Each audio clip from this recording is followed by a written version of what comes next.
విచారణ సందర్భంగా అలాంటి ప్రశ్న ఏమైనా అడిగారా? మీరు ఏమైనా సమాధానం అడిగారు. రాజ్ కసిరెడ్డి ఒక సాధారణమైనటువంటి వ్యక్తి. ఆ అథారిటీ అతనికి ఎవరిచ్చారు అన్నటువంటి విషయం సిట్ నన్ను అడగడం జరిగింది. నాకు తెలియదు అన్నటువంటి విషయం చెప్పాను.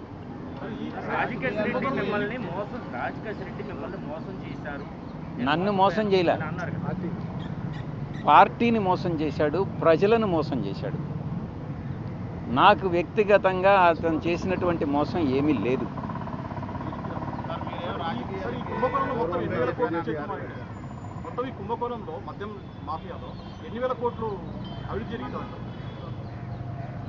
ఆ కుంభకోణం గురించి మీరు ఏదన్నా నాకు చెప్తే నేను కూడా సంతోషిస్తా.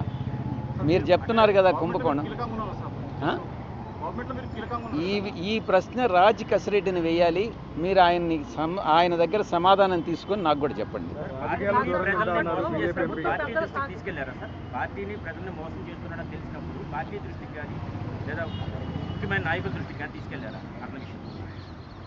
పార్టీలో అందరికీ అతను మోసం చేశాడని ఈరోజు తెలుసు. మీకెలా తెలిసింది?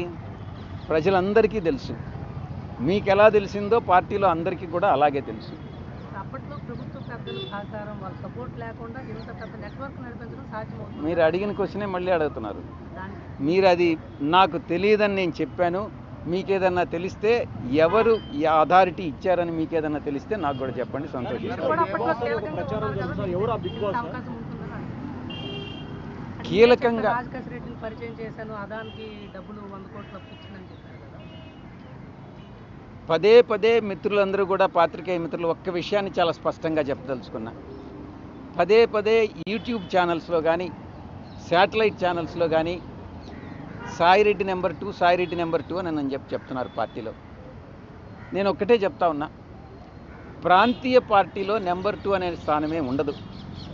అప్పట్లో మా అధ్యక్షులు, మా పాత పార్టీ అధ్యక్షులు కూడా స్వయంగా చెప్పారు, 1 నుంచి 100 వరకు ఎవరు ఉండరు, 101 నుంచే ఉంటుంది. ప్రాంతీయ పార్టీలో ఎవరైనా కూడా నేను నెంబర్ 2 అని కానీ భావిస్తే అది అంతా మిథ్య మాత్రమే. రెండవది, మీరు చెప్పినట్టుగా అధికారంలో లేనప్పుడు 2014 నవంబర్ నుంచి 2019 అధికారంలోకి వచ్చేంత వరకు మే 28వ తారీఖు వరకు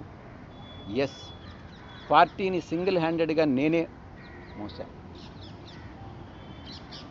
జగన్ గారికి నేరుగా ఆయన ఆదేశాలను తీసుకొని నేను, జగన్ గారు, ప్రశాంత్ కిషోర్ ముగ్గురం ప్లాన్ చేసి మిగతా అందరి నాయకుల్ని కలుపుకొని పార్టీని ముందుకు నడిపించాం.